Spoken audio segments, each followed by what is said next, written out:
प्रकृति एक महान शिक्षक है। यह लगभग लाखों वर्षों से है और पूर्णतः के लिए विकसित हुआ है। प्रकृति हमें जीवन के बारे में बहुत कुछ सिखा सकती है और आज हम कुछ ऐसे लेसन्स का पता लगा रहे हैं जो हम प्रकृति से सीख सकते हैं। यहाँ कुछ ऐसे सबक हैं जो प्रकृति हमें सिखा सकती है।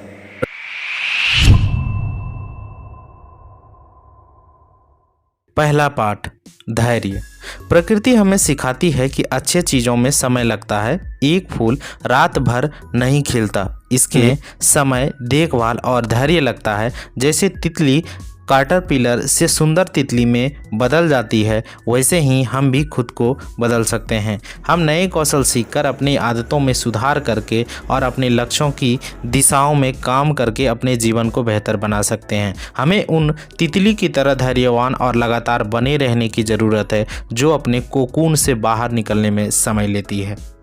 दूसरा पाठ जो हम प्रकृति से सीख सकते हैं वह टीम वर्क के बारे में है। चींटियां अपने लक्ष्यों को प्राप्त करने के लिए कॉलोनियों में एक साथ काम करती हैं। वे अपने कार्यों को विभाजित करते हैं और एक सामान्य लक्ष्य को प्राप्त करने के लिए सहयोगी रूप से कार्य करते हैं। हम भी एक साथ काम करके और अधिक हासिल कर सकते हैं। टीम वर्क हमें अपनी शक्तियों को समायोजित करके अपने विचारों को साझा करने और अपनी कमजोरियों को दूर करने में मदद करता है। तीसरा पाठ, लचीलापन। प्रकृति हमें सिखाती है कि हम जितना सोचते हैं इससे कहीं ज़्यादा मजबूत हैं। एक पेड़ कठोर मौसम, तेज हवा और कीट जैसी चुनौतियों का सामना करता है। इन तमाम चुनौतियों के बावजूद वे बढ़ते हैं और फलते फूलते रहते हैं। हम भी इससे सीख सकते हैं और अपनी प्रतिरोधक क्षमता विकसित कर सकते हैं। हमें चुनौतियों का सामना करने और हार ना मानने के लिए लगातार और दृढ़ संकल्पित रहने की ज़रूरत है। चौथा पाठ, स्वतंत्रता। प्रकृति हमें याद दिलाती है कि हमें अपनी स्वतंत्रता की भावना को कभी नहीं खोना चाहिए।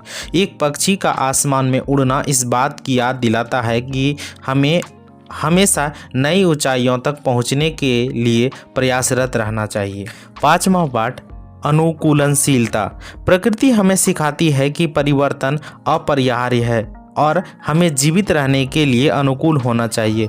एक नदी अपना मार्ग बदल सकती है और जानवरों को जीवित रहने के लिए नए वातावरण के अनुकूल होना होता है। नदियाँ अलग अलग इलाकों से होकर बहती है और कभी शांत और कभी अशांत होती हैं। वे अपने परिवेश के अनुकूल हो जाते हैं और आगे बढ़ते रहते हैं। हमें भी बदलने के लिए अनुकूल होना चाहिए और नई परिस्थितियों में समायोजित करना सीखना चाहिए। हमें परिवर्तन को अपनाना चाहिए और इससे डरना नहीं चाहिए। छठा पाठ, परस्पर निर्भरता। प्रकृति हमें दिखाती है और सिखाती है कि हम एक दूसरे के साथ में जुड़े हुए हैं। एक मधुमक्खी, एक फूल का परागण एक छोटे से कार्य की तरह लग सकता है, लेकिन यह हमारे पारिस्थितिकी तंत्र में एक महत्वपूर्ण भूमिका निभाता है। प्रकृति के पास हमें सिखाने के लिए बहुत कुछ है। प्रकृति को देखकर हम महत्वपूर्ण सबक सीख सकते हैं। हमारे व्यक्तिगत और पेशेवर जीवन में हमारी मदद कर सकते हैं। हमें प्रकृति की सराहना करने और उससे सीखने के लिए समय निकालना चाहिए और उससे अनुरूप अपने जीवन को जीने का प्रयास करना चाहिए। अगली बार जब आप खुद को प्रकृति की सुंदरता से घिरा हुआ पाते हैं तो कुछ समय निकालकर उन पाठों पर विचार करें जो इसे प्रदान करते हैं। पाठ 7, प्रवाह। प्रकृति हमें याद दिलाती है कि जीवन एक यात्रा है, मंजिल नहीं। हमें झरने की तरह बहते रहना चाहिए और आगे बढ़ना कभी बंद नहीं करना चाहिए। 8वां पाठ, सुंदरता।